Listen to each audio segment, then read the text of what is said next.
Bien, bien. Chipi, ¿qué tal? ¿Cómo estás? Hola, ¿qué ¿Todo tal? bien? ¿Cómo estamos?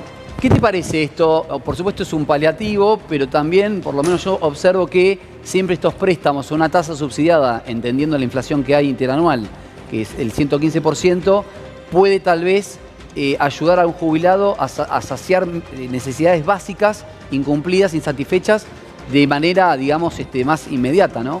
Bueno, a alguno obviamente le puede servir, más allá del carácter claramente electoral que tiene el anuncio hecho por Sergio Massa.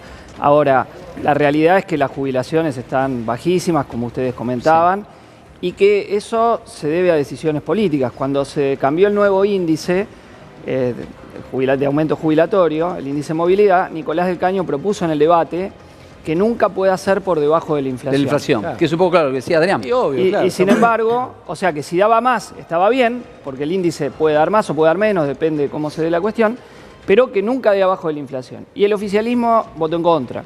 Entonces ahí hay una responsabilidad política, porque salvo los que cobran los bonos, hasta 2 mínimas, todo el resto perdió un 20% del poder de compra. Y con los bonos que fueron dando bueno, pero aparte el bono discrecionalmente... acompaña la inflación hasta 2 mínimas. El resto, que es muy poca plata, no estamos hablando de que 2 mínimas o... El resto perdió un 20% del poder de compra. Mira, yo creo que el núcleo del problema está en que el acuerdo con el FMI te plantea bajar el gasto previsional. El gasto, no sé si previsional, el gasto. Sí, pero en particular el gasto previsional es el que viene bajando. El porcentaje de PBI este año es uno de los menores que tenemos de gasto previsional en particular. Entonces acá viene habiendo toda una política del gobierno anterior de Macri y ahora de este gobierno de ajustar sobre los jubilados y jubiladas.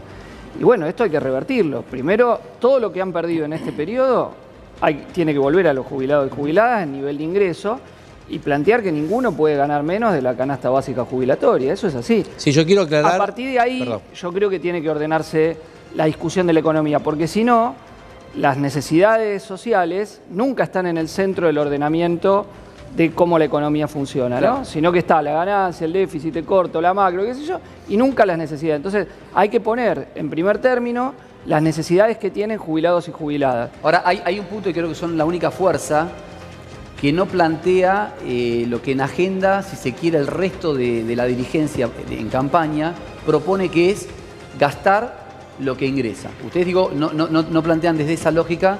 No, a ver, la primera lógica es que acá se van recursos que se van afuera. Entonces, lo primero es cortar pago de los deuda, recursos, por ejemplo, si pago de deuda, entre otros, y otras maniobras que se van. Vos fíjate, de lo que entró de deuda de Macri, se fue todo a fuga de capitales. De lo que quedó de saldo de la balanza comercial, 3 primeros años del gobierno de Alberto Fernández, 48.000 millones de dólares, no quedó nada en el Banco Central.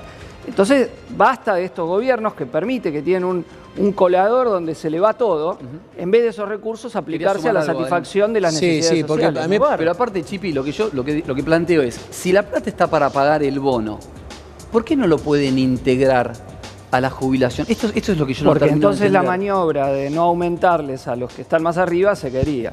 Entonces lo que hacen es le dan ¿qué implicancia hasta la 2 mínima...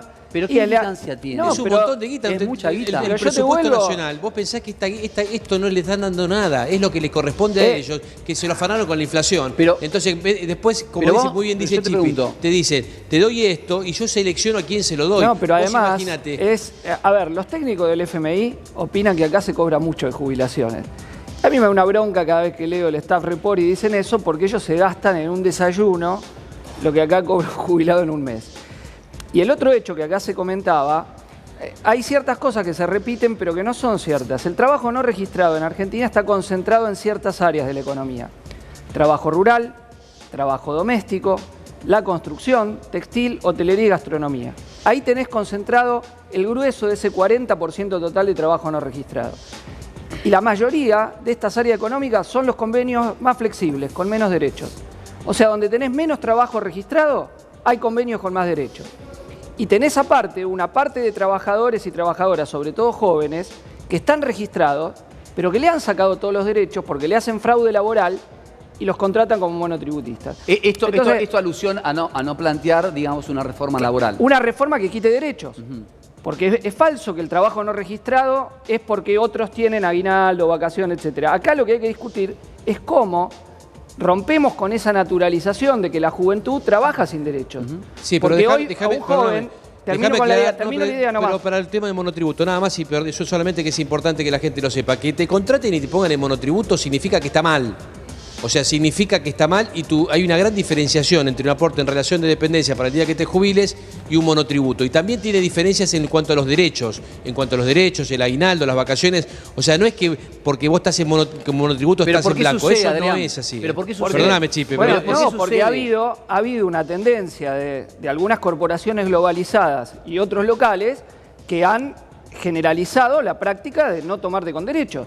Entonces vos tenés, por ejemplo, en las aplicaciones... Perdón. Pará, las corporaciones justamente son las que menos empleo... No. En el caso de las globalizadas... Las multinacionales no tienen chance. Cotizan en bolsa, pero en lo que se llama la uberización del empleo, el empleo donde el que maneja un Uber es un monotributista, el que pedalea es un monotributista, te enfermas y no cobrás.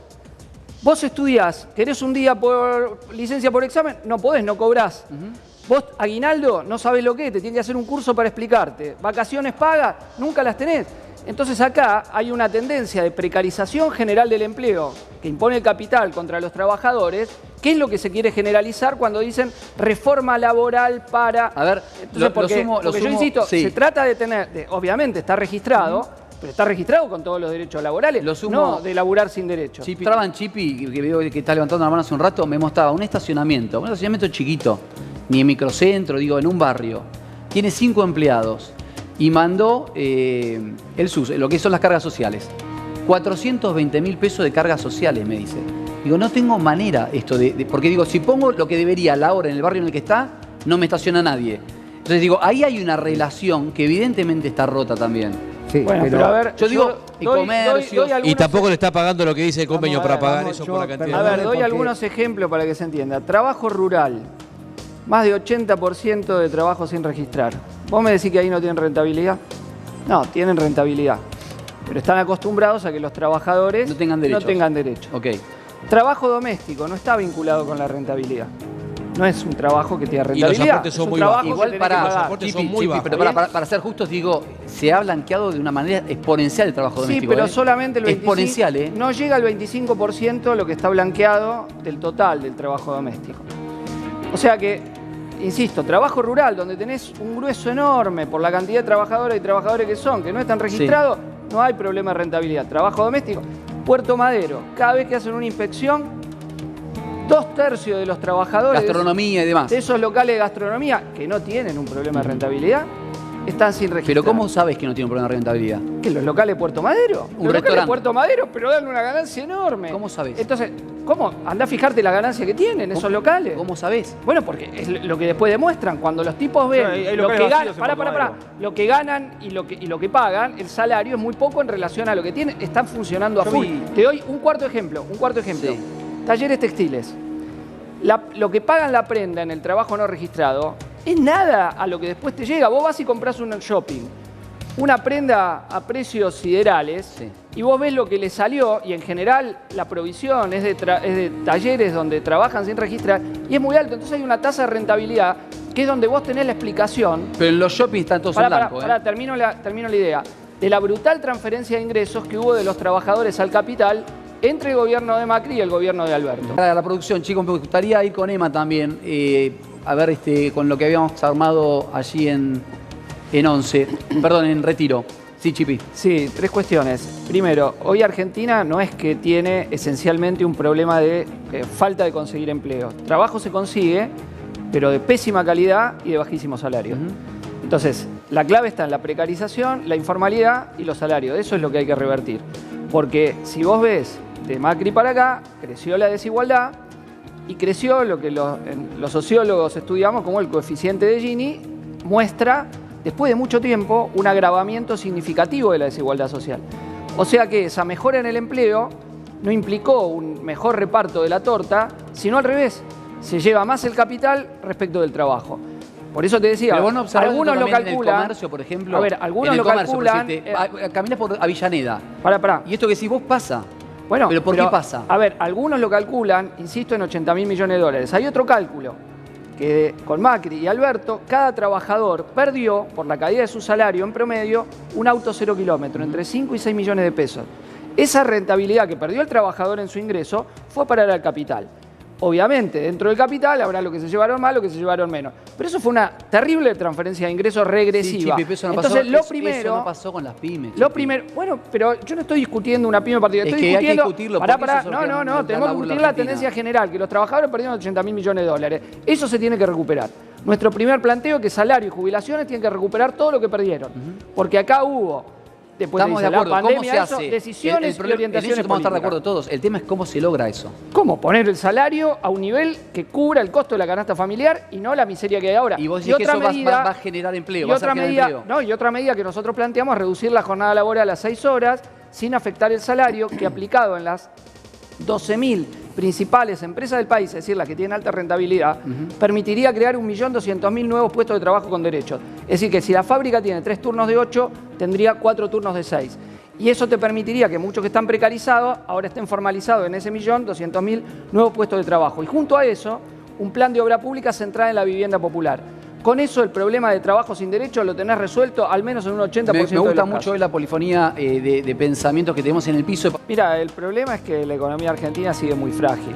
Puede bajar un punto un mes, puede subir un punto al mes, pero el Banco Central está sin dólares y entonces hay una presión devaluatoria muy fuerte que, bueno, ahora se vio en la subida del dólar paralelo, pero que va a continuar.